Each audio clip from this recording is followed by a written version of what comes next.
What is going on, guys? Welcome back to another video, and welcome back to the fourth episode of our bike rebuild project on the Honda CBR600 F4i. Now, in today's episode, we're going to be doing a spark plug change. Now, this is something I've been wanting to do for a while. I don't think it's going to start even with the spark plug change. I think the underlying issue is some fuel issues, so we'll get to that eventually. But yeah, for the first step you're going to need to do for this is just remove all the fairings. As you see right here, my bike is all naked. And in order to do that, it's pretty simple. I made a video on it on the last episode, so if you want to check that out, I'll put the card up above so you guys can go do that. So for starters, you're obviously going to need some spark plugs. Now I went ahead and got the laser iridium. You're going to need 4 of them, and yeah, I just got some NGKs right here, so put that right there. So the tools you're going to be needing for this project is just a drill with the long drill bit or just a long screwdriver. Any of those work. You're going to need a socket wrench with an extension, as well as with a specific socket that's used for spark plugs. As you see, it has the padding in there. You're also going to need an 8mm. I just have a separate socket here with an 8mm, and then as well as an Allen key to take off these 2 bolts right here to gain access underneath. And a Sharpie also helps to number your ignition coils to know how to put them back in once you're done. So first step is going to be removing the fuel tank or just getting it out of the way.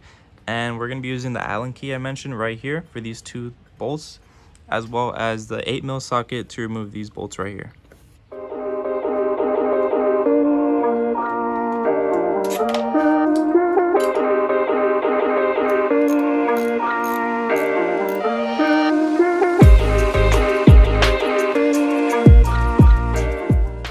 Also, a tip for you guys that have a bad memory like me, a good thing to do is bag all your screws and all that, and then label it where it came from. That way when you're putting it back together, it's really simple to put it back together essentially without trying to figure out which screw goes where.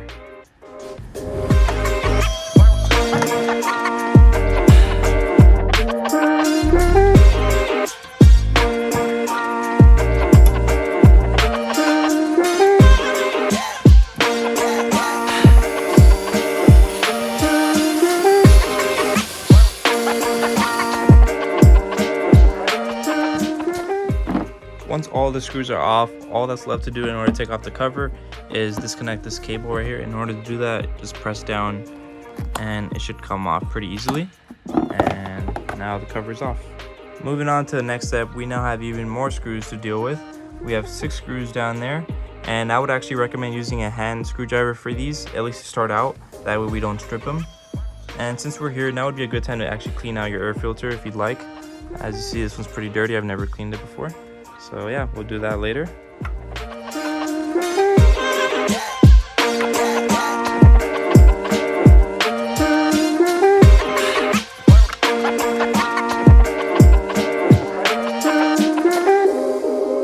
You know how I just said to use a hand screwdriver to make sure you don't strip one of the screws?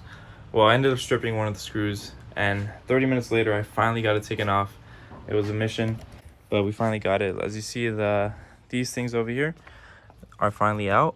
This is the one that got stripped. As you see, I had to use like a extraction screw bit to remove it after trying so many other different things. I'll have to buy new screws probably, but at least we got it out. Now we can focus on the actual project.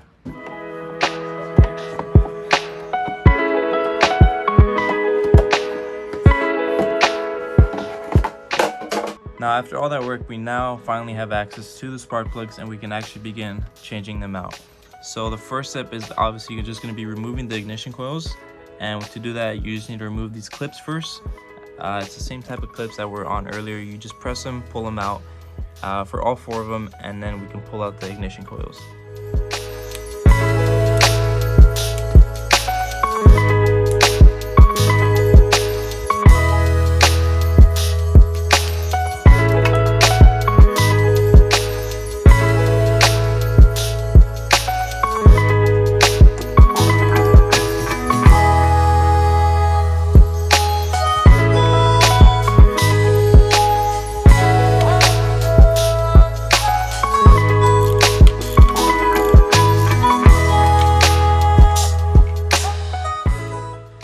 Spark plugs are out, and by the looks of them, you can see they're pretty burnt and damaged at the tips. So it's a good thing we're replacing them. So yeah, we're gonna go ahead and put the NGK ones in now.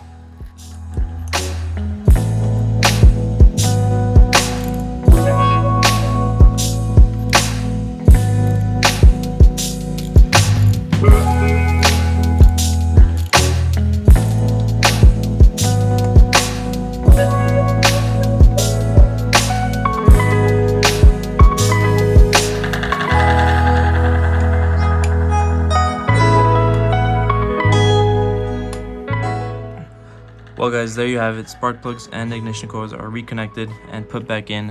When you're putting back the ignition coils, make sure to press really hard into them to make sure they're secured, as well as remember to reconnect your cables to each ignition coil. It's pretty simple to know which one reconnects to which because it's literally right in front of each other. Well guys, that's going to conclude the 4th episode of the bike rebuild series on the CBR600.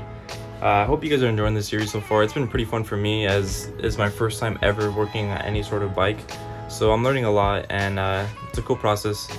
We still have a long way to go. The bike is still not starting. This was just another step in that process. Next step is probably going to be something to do with the fuel. I believe it's the fuel filter or the fuel pump. I feel like it's going to be one of those issues, and after that hopefully it'll start.